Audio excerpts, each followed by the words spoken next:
After my parents' work hours, they are always around, which makes it difficult to pray without drawing attention. I'm concerned that if they discover me praying, it could lead to serious consequences. Could you please provide advice on how I can manage my prayers? As far as prayers are concerned, for an adult Muslim, it is compulsory that he should pray all 5 times Salah. There is no excuse. He cannot miss. For a male Muslim, irrespective whether he's sick or going to war, there is no excuse. He cannot miss under any circumstances. For the Muslim woman, the only 2 exceptions are that if they are undergoing menstrual cycle or the postpartum period after the childbirth, these are the only 2 occasions where they need not pray. Otherwise, they always have to pray. There's no excuse whatsoever under any circumstances besides these 2 for a Muslimah or for a Muslim to miss the Salah. But as the beloved Prophet said that you should choose the easy path, and Allah does not lay a burden on you greater than you can bear. So for Salah, of course, you have to choose a clean place to pray Salah. You have to be in wudu and face the direction of the Qibla and offer your Salah. But there are verses in the Quran that if you're on the battlefield, that you have to pray whether you're moving, whether you're on a camel's back, or if you're sick, you can pray while lying down or while sitting. So there are concessions given that if you have a problem in the knee, you can pray while sitting on the chair. If you're sick, you can even pray while lying on your sides or lying on your back. If you have problem, you can even pray with just indications.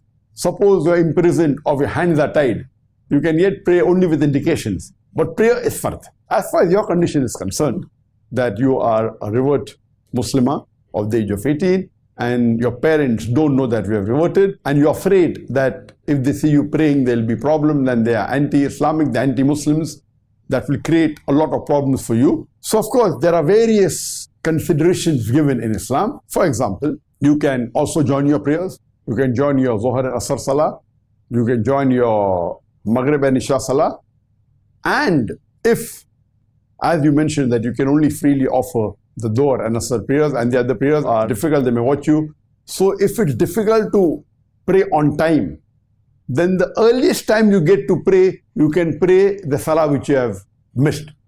And in your case, you can pray your Zuhr, you can pray your Asr very freely because the parents aren't there. But most of the time during Maghrib and Isha and Fajr, they are there. So there is an option that if you have no option at all and you cannot pray because they are watching you, the last option is that the earliest time that you get when they leave the house, you can pray the Salah that you have missed. And if there is a possibility, if your bathroom is clean, you can even pray in your bathroom. There are scholars who have said that, of course, you cannot pray in the toilet, that's not permitted. But in the bathroom is a clean place. If it is a clean place, you can yet pray there if it's clean, and yet you can offer your Salah there.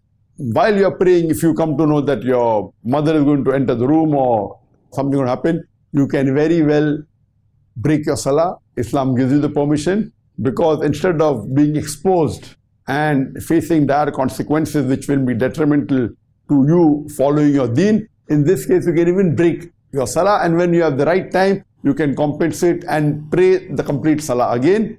This is permitted because praying Salah is a fard.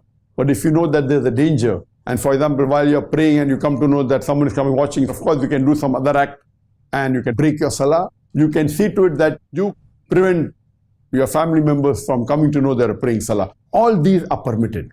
But you should always offer Salah. And for a person who has reverted or who has converted, but natural praying complete Salah in Arabic is the best.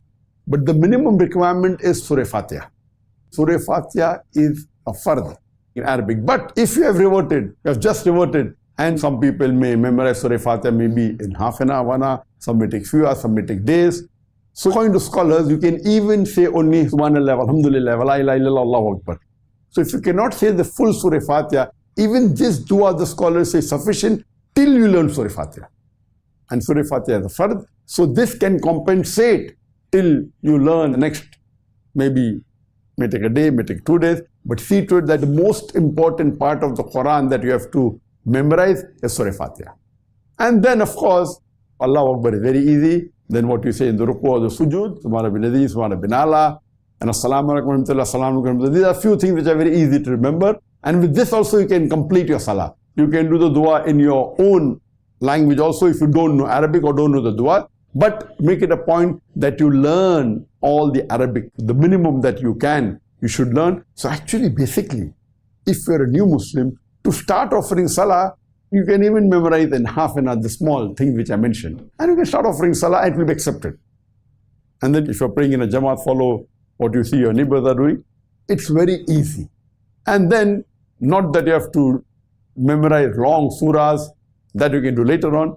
Read Surah Fatiha, and as I mentioned, only the few parts, that is Allahu Akbar or Subhana bin Nadeem, Subhana bin Allah, what you do in the ruku, what you do in the sujood, Assalamu alaikum. With this you can complete your salah, almost all of it. Then you can maybe memorize 3 or 4 short verses of the Quran, maybe the 3 Qul, maybe Surah Kawthar. These are small surahs, maybe Surah Al-Asr.